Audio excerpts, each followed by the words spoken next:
Money management. Money management is the process which establishes, prior to a trade being executed, how much risk, if any, is acceptable and the potential profits that can be made from it.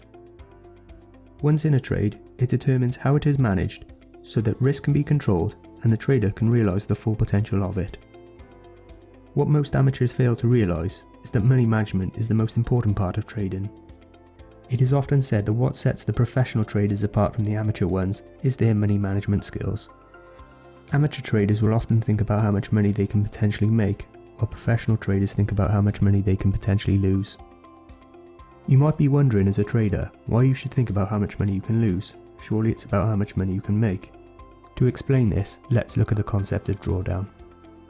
Drawdown is the amount of money you lose expressed as a percentage of your total trading capital. It does not measure overall performance, only the money lost while achieving that performance. For instance, drawdown is calculated when you have a losing trade and it continues for as long as the account hits new equity lows.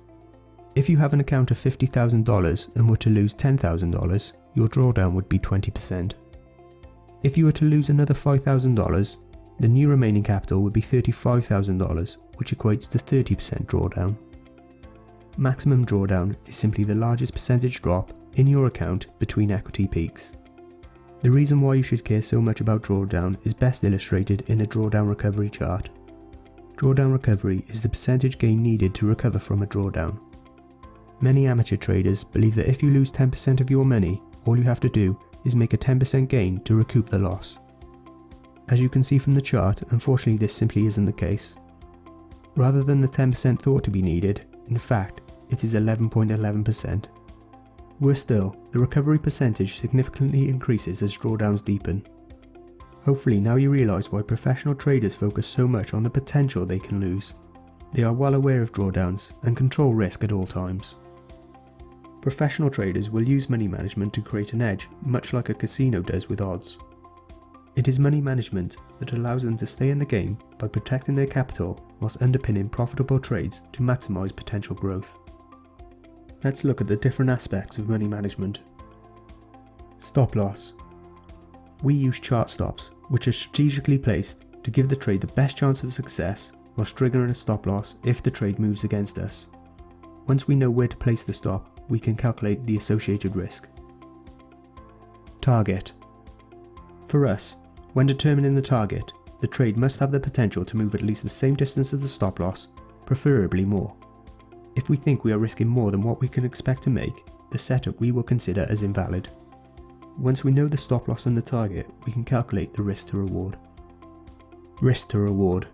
To determine the risk to reward, the first thing we calculate is the risk exposure on any potential trade. We do this by determining the percentage of our capital that we want to risk, the projected stop size in pips, and the pip value. How much of your capital you want to risk is down to your personal preference and ultimately your tolerance to risk. For example, let's look at a conservative approach whereby the trader only wishes to risk 1% of their $50,000 trading account. 1% of $50,000 equals $500. The trader will then need to calculate the size of the position in lots relative to the $500 they are willing to risk. The good news is that there are calculators widely available that can perform the calculation for you. Just input the data into the calculator and it will determine the lot size to trade with based on the amount you are willing to risk. To calculate the reward, just times the target in pips by the pip value. In this case, it should be equal or more than $500 as we only consider executing trades that are equal or more than the amount we are willing to risk. Active trade management. Unfortunately, the market doesn't always play out as expected, often throwing in curveballs along the way. Decisions need to be made on how best to manage positions so we can maximise profits and limit losses. It is not uncommon for us to close a position early if price doesn't play out as expected. Being able to take a loss and gracefully accept profits is part and parcel of trading. Our Elliott wave analysis will provide us with profit targets and levels to which we can move the stop loss to lock in profits. Money management is crucial for not only growing an account but also allowing a trader to succeed long term. There are various money management techniques one can adopt, but what is important is that the trader fully understands their approach and follows it meticulously. Before entering a trade, consider how much you can lose before thinking about how much you can make. You don't have to start big. Small returns over a lifetime really add up. The more you risk, the bigger your drawdown. Position size should be determined by your tolerance to risk. Money management is crucial for long-term growth,